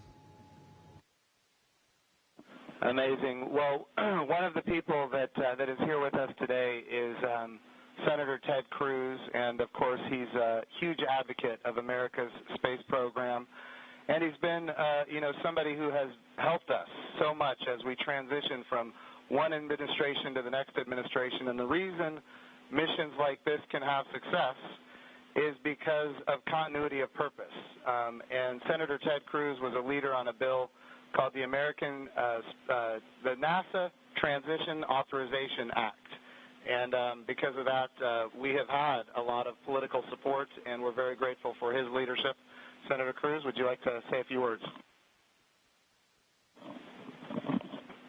Well, congratulations, gentlemen. The eyes of the world are upon you, and everyone is proud of you. All of America is watching you, and today and yesterday represent big, big days. We're looking at a decade since we've had American astronauts launched on an American ship from American soil. And I can tell you, I sat with my wife and kids in our living room watching on TV yesterday, and I suspect we did what just about everyone watching did, including both of you, which is held our breath as it took off. And we're glad to see you've landed safely. We're glad to see you've docked. And so let me ask you, that Dragon is an amazing vehicle. How does she handle?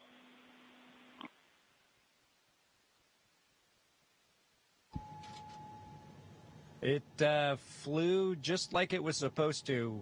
It was we had a couple opportunities to take it out for a spin, so to speak, once after we got into orbit last night, and again today about 20 minutes before we docked. And my compliments to the folks back at Hawthorne and SpaceX for how well it flew. It is exactly like the simulator, and we couldn't be happier about the performance of the vehicle.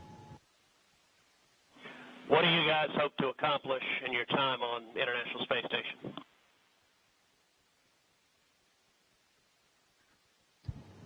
Well, while we're on board the space station, of course, with the new spacecraft, we do hope to put her through her paces, and so the good ship Endeavour is going to get a lot of checkout over the next week or two here, and hopefully we'll be able to declare her operational, and Doug and I will be able to take some burden off of Chris and his crewmates, Ivan and Anatoly, so that we can keep the space station operating at its peak possibilities. So we're looking forward to contributing any way that we can, and like I said, trying to keep space station as productive as possible.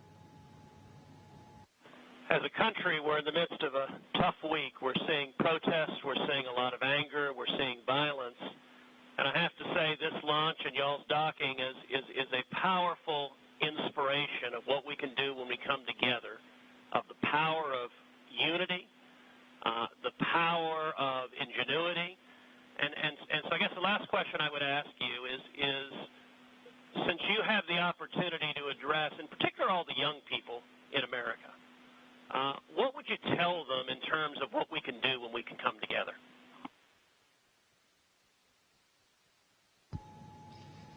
You know, that's a great question.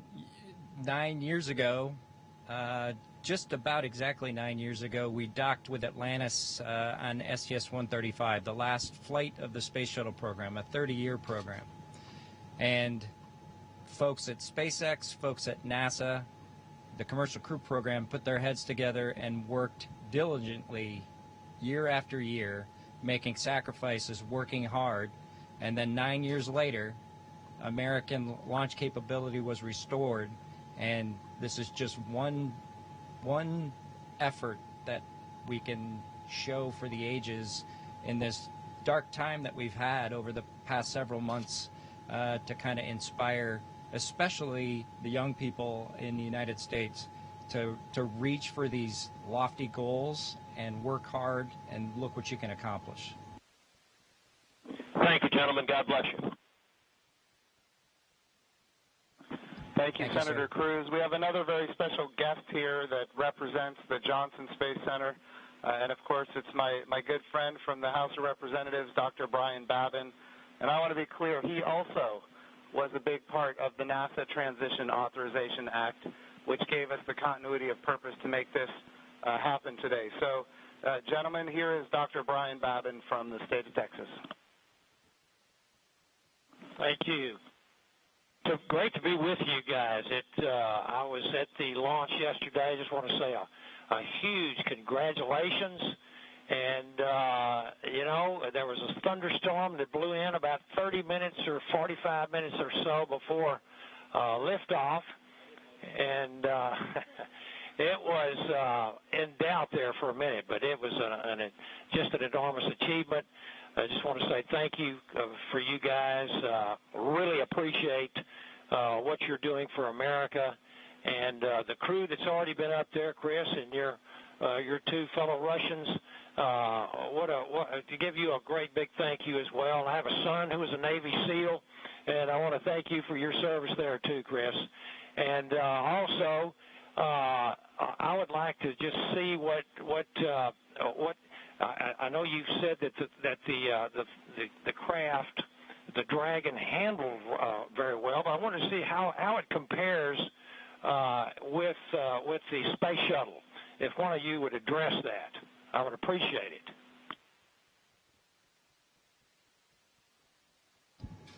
Well, thank you, sir. It certainly has been a long endeavor for us and our namesake spacecraft. We're proud to have her on board the International Space Station after all that the teams around the country and across America have done to get us here today. As far as a comparison with the space shuttle, both Doug and I took a few minutes while we were accomplishing the approach and docking to, in our spare time, talk a little bit about it. We were surprised a little bit at how smooth things were off the pad. The space shuttle is a pretty rough ride heading into orbit with the solid rocket boosters.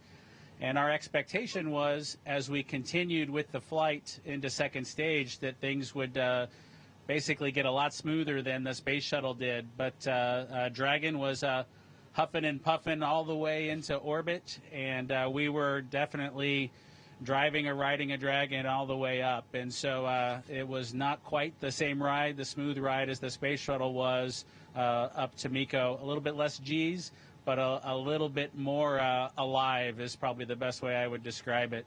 Anything else, Doug? No? Sounds good. Bob, what is MECO?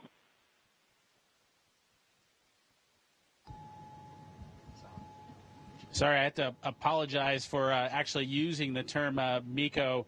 It's a little bit confusing between the space shuttle and the Dragon vehicle. So it's a main engine cutoff is what MECO stands for. Those happened at different times in flight for the two vehicles. For the space shuttle, that was when you were all the way in orbit. For Dragon, that was just a little bit after 2 minutes. And then we had the single engine cutoff for second stage when we achieved orbit. So that time under the single engine under Dragon with one engine was more of an experience than the shuttle was for that 6.5 minutes or so that we were under that second stage motor. Well, I would just like to say, in fact, Doug, did you have something you wanted to add there? I met your mother and father yesterday, Doug, and great folks. They're very, very proud of their son.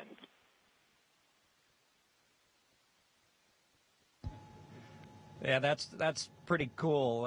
Hopefully they enjoyed the launch. I know for parents, it can probably be pretty nerve-wracking for them to experience a launch. This was their third, so I'm glad everything went okay, and hopefully it was a good show. We haven't obviously heard or seen any video yet, but we're looking forward to seeing the launch replayed sometime.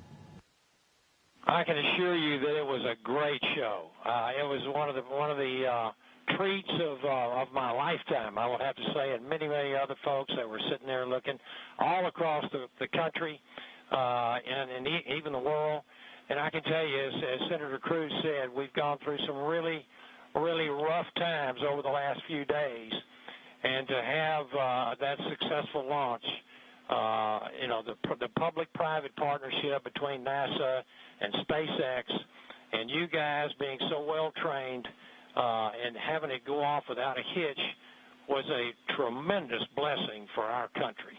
And I can't tell you how many emails and communications I've gotten from people that who were so disturbed by what's been going on, transpiring around the country, to have the great news and the wonderful liftoff and everything going without a hitch. So I just want to say God bless both of you. Thank you so very much. Bless the rest of you folks up there as well. We thank our Russian partners. And Thank you, Chris. Y'all are all in our prayers, and we're looking forward to seeing you successfully complete your mission and back on safely on Earth. God bless.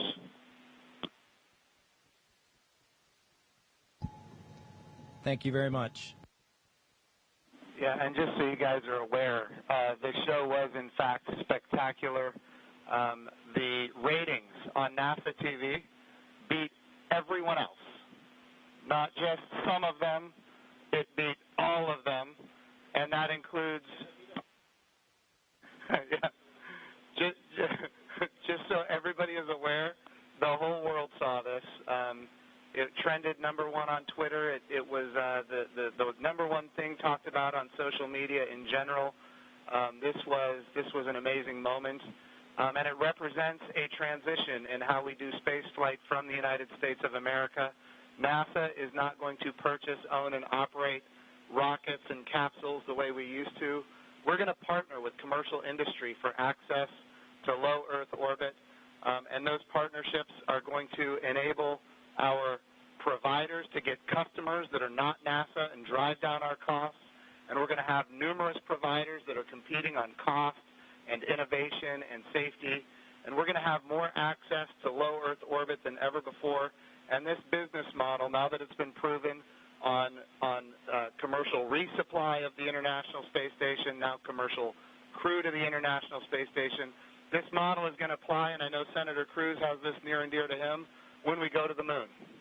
And, of course, when we go to the moon, it's going to be done because of the great people here at the Johnson Space Center and so many other centers across the United States of America. But when we go to the moon, we're going to land on the surface of the moon with commercial landers.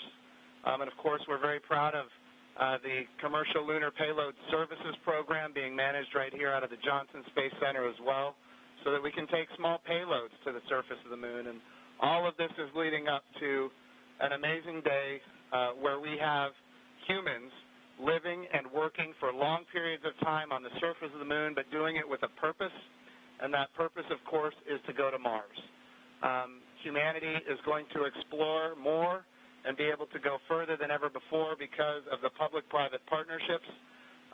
We all know that if the government is creating the demand and the government is creating the supply, we will always be limited. But when we have partners that are interested in exploring commercially and doing the things that are necessary, to get capital investment, then we're all going to end up better. So I want to just say the whole world saw this. This is a new era in human space flight, and we are so grateful for the service of not just our 2 astronauts that embarked on this mission, but the 100,000-plus people that participate in it, in this mission, everything from the suppliers to the main contractors, to the NASA team, the SpaceX team. What an amazing day for our country and, in fact, for the world. I'm going to turn it over for a second to my deputy, Jim Morehard, who's been a great deputy at NASA.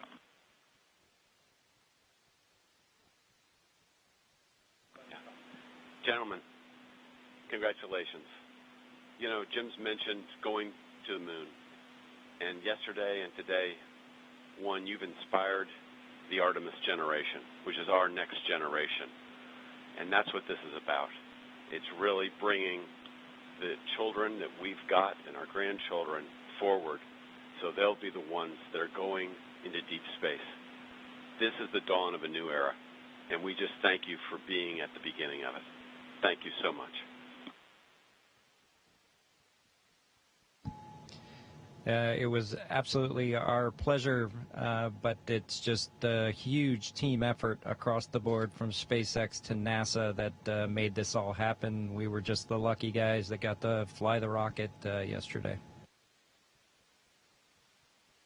I have a question for Chris Cassidy. Our crew here decided to be about 3 days late. You got to work them overtime, I presume, now to get them caught up on all the activities that they missed out on. Any plans for them?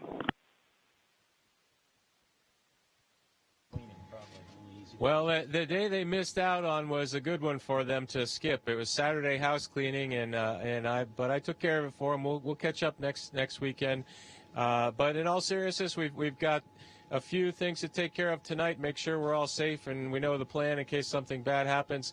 And then we're looking forward to some operational stuff later in the month. Maybe we'll get outside and do some spacewalks.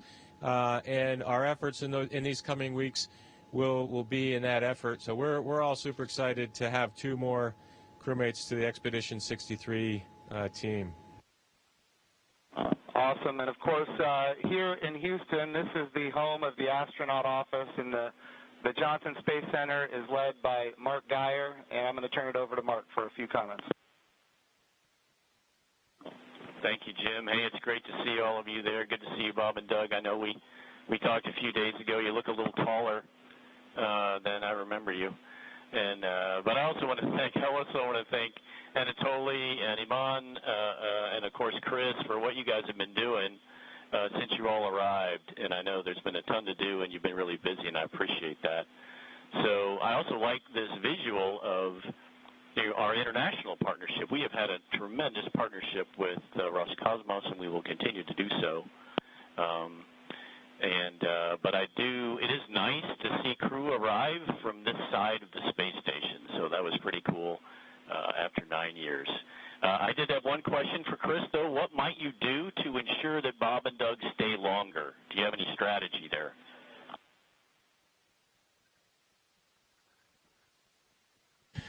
Well, we'll slow down the rate of which I'm eating food, and maybe we can stretch out our consumables a little bit. But that's a great question. We'll have to come up with some conniving scheme here in the next few days. All right, thank you. Thanks, guys. Look forward to greeting the 3 of you eventually back in Ellington after your work is complete. Thank you. And, of course, Mark Geyer has an amazing deputy, Vanessa Weiss, if you'd like to come and say a few words. Thank you, Jim. Hi, guys. You look really good. I just want to say on behalf of everybody here, we just want to thank you. It was an amazing launch, and we love seeing the docking. You guys all look really good. Just thank you for all that you're doing, and we can't wait for you to return, but not too soon. Station wants you to get a lot of work done, so looking forward to all of that. But thank you, and God bless. Thank you, Vanessa. We appreciate that. All right, we also have with us Steve Jerzik, who is the Associate Administrator for the agency. For people who don't know what that is, that, of course, is the Chief Operating Officer of the agency. But he also ran the flight readiness review for this mission. He did really an amazing job, and I can't say enough about his leadership at the agency. Steve, if you'd like to say a few words, ask a few questions. Hey, guys, it is just great to see you all on the station. I can't tell you how my adrenaline shut down when you guys opened the hatch. I mean, I've just been on edge ever since yesterday, and the weather cleared. I can't tell you how great it's been to see you on station. It has been a team effort. I felt like the last 2 years I've kind of been part of the team, working through issues, and it's been a heck of a year and a half with, Demo 1 and the in-flight abort test, and working through issues like parachutes and the escape system, and I just could not be more proud of the team for getting to this point. It's amazing, and you obviously have been part of that. I really appreciate you all showing up in Washington, D.C. at our reviews, and because the last thing we do at those reviews is look at you all, because you guys are the risk takers, and make sure you're okay with where we are and where we're headed. So I really, really appreciate that. I really appreciate your active participation in that. And I could not be more, like I said, more proud of the team, and congratulations. And it is awesome to see you guys on station.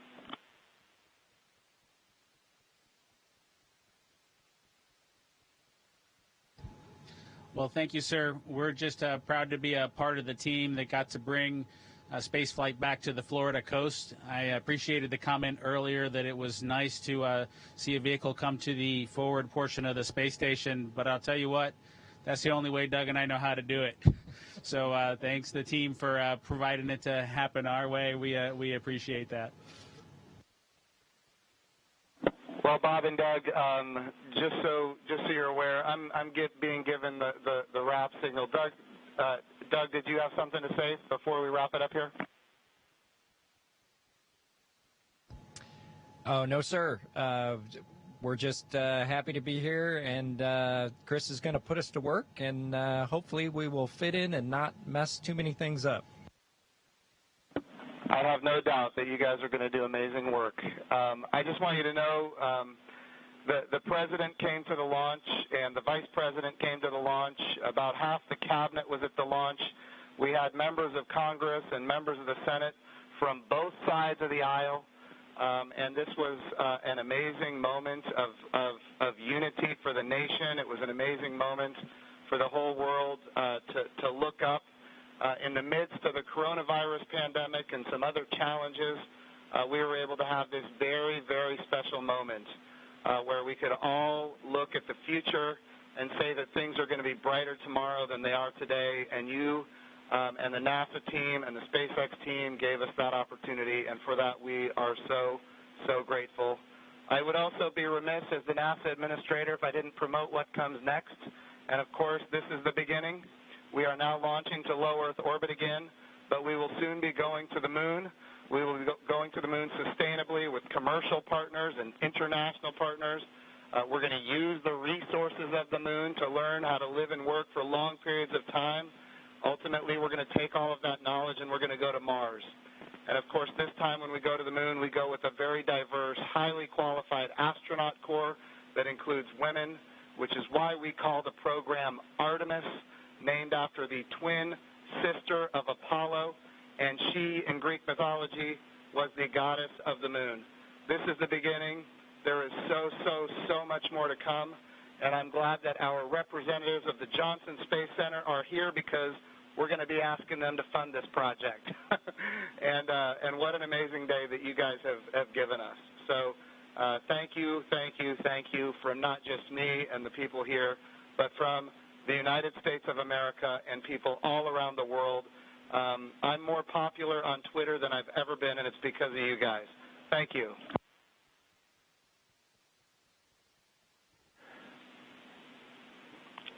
To the crew on the International Thank you to all Space of you. Station.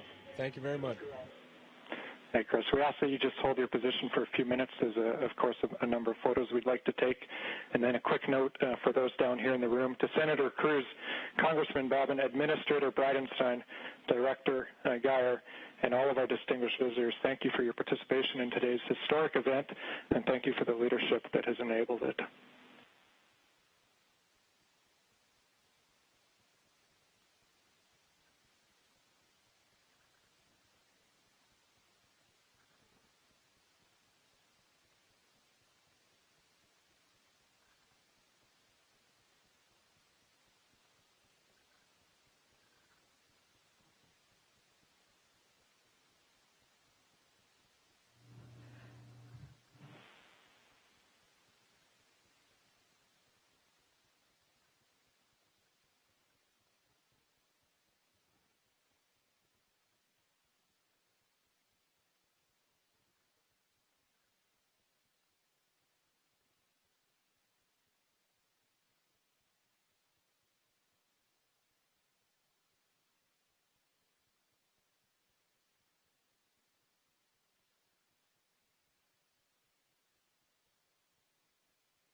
Station, this is Houston ACR. Thank you. That concludes our event as we count down to 20 continuous years of humans living and working on the International Space Station.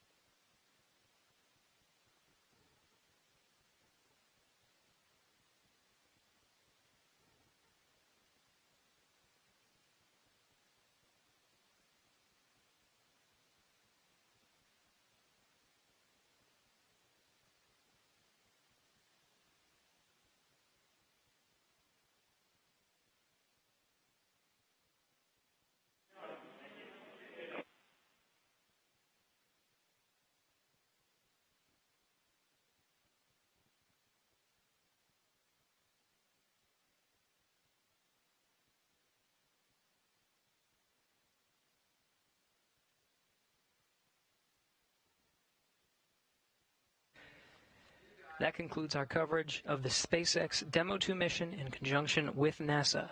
On behalf of all the teams that participated in this mission, from Hawthorne to Houston to Mission Control to the Kennedy Space Center, this is Mission Control Houston.